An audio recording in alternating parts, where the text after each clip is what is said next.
Here we have a debate by John Lennox, a mathematician from Oxford, who is also a theist Christian. And then we have Peter Atkins, an atheist chemist, and they are debating whether we can test Christianity to be true or not. Give it a listen and let me know what you think. Make sure you like and subscribe so that we can keep pushing these videos forward.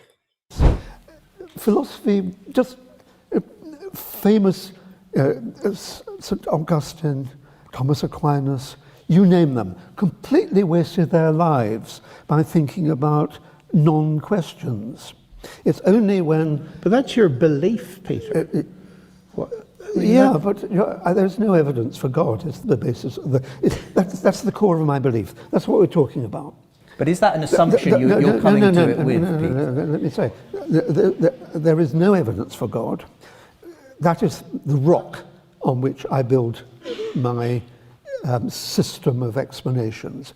Your rock is a kind of elaboration of that, because this physiologically unlikely event of the resurrection sort of came into it. It's physiologically immensely unlikely, but the evidence of it doesn't stop at the little bit I gave you. You have to think about the whole rise of Christianity from a non-proselytizing group of Jews. Explanations. Well, let's allow John to give at least some explanation, Peter, and then we'll have you respond.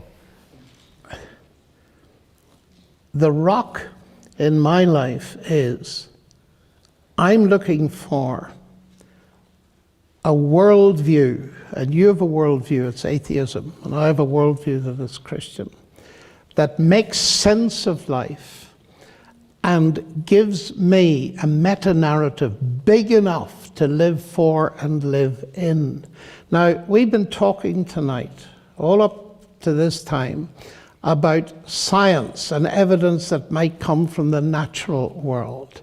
I believe that the natural world, with its laws that Peter writes about brilliantly, and I envy him his ability, those very laws are indicators, to my mind, of a divine mind.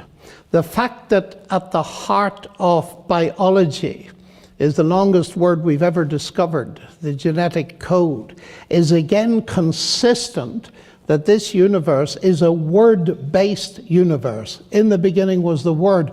All things were made by him. So I see evidence of rational intelligence all over science, but I see that the alternative worldview, atheism, undermines that, although it perceives the very same rational intelligence.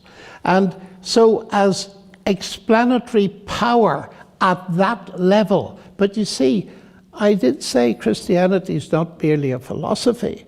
And if Jesus Christ really rose from the dead, then that opens up huge possibilities of personal encounter in my life now.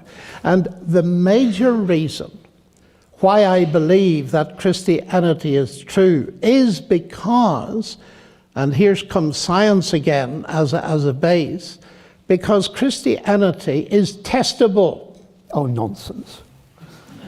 How can it be tested? Well, Peter, let me face that head on. Christ said, when he was on earth... didn't, but go ahead. Christ said that if a person considered the evidence and came to believe that he was God incarnate, who was dying on a cross to give forgiveness and bring peace with God, well, we can test that. I've tested it, and I've seen hundreds of people test it. I mean, take an example. I was lecturing at Harvard a while ago to a couple of thousand people, and when I'd finished, a young Chinese student stood up and he said, "Look at me." So we looked at him, and I said, "Why should we look at you?" He was absolutely beaming. He said, "You should look at me because 6 months ago I came to a lecture you gave at Penn State University. I was at the end. My life was in a complete mess. And something you said triggered a search. And I started to read the New Testament for myself, and I became a Christian. And just look at me now. Now, ladies and gentlemen, I've seen that happen not once, not twice, dozens of times. And when you see addiction to drugs transformed into food on the table, when you see broken relationships mended, and you ask people, what happened to you? And they say variously, I became a Christian, I had an encounter with Christ. You begin to put 2 and 2 together and make 4. And I wouldn't sit here for a nanosecond if I didn't believe that these promises that Jesus made actually can be fulfilled in a person's life today. And that's immensely important to me, the testability of Christian relationship with God. I love this point that John Lennox brings up. He has a personal level that he actually brings to the forefront of this debate, in which we can actually test the validity of Jesus's teaching. So his life, the physiological argument of his resurrection, I think that there has to be an argument for Jesus's resurrection, given the fact that his disciples and apostles, they betrayed Jesus, right? They disbelieved that he was capable of bringing himself back. They forgot the very fact that he taught that he would rise again. And so once that became clear to them through his actual bodily resurrection, they would not stop telling the truth. They would not stop proselytizing, even to the point of death. Peter and others were crucified. Thomas was jabbed through the entire torso with a spear. And so these people died horrendously. So to actually have a mass hallucination would not even indicate that one should sacrifice one's life for the belief, right? Even if I had a hallucination of Jesus, I wouldn't even say I would want to die for the sake of Jesus. But if he was God, and if he continued to have this influence over them, you have to ask yourselves why.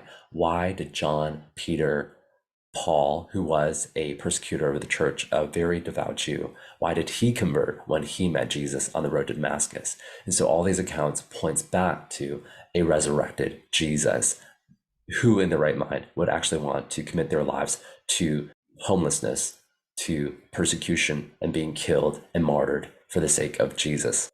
Only if he was God, only if he was resurrected. And so you can test this out by yourself. Read the New Testament, take it in, right? Commandments like the golden rule: treat your neighbor as yourself, love your neighbor as yourself, and leading a life that's honest and righteous, that's charitable. All these teachings are good. Science does not bring morality. Science cannot prove or add to morality. God institutes morality from his character and the way that he has divinely orchestrated and ordered the world. And so when we can actually pinpoint what that is, and through divine revelation we have Jesus, thankfully, to be able to teach us and others throughout Old Testament and throughout Scripture, we thankfully have these accounts of knowing where that authority comes from. It is not from science, it is from God himself. And feel free to leave a comment so that we can continue moving these videos forward.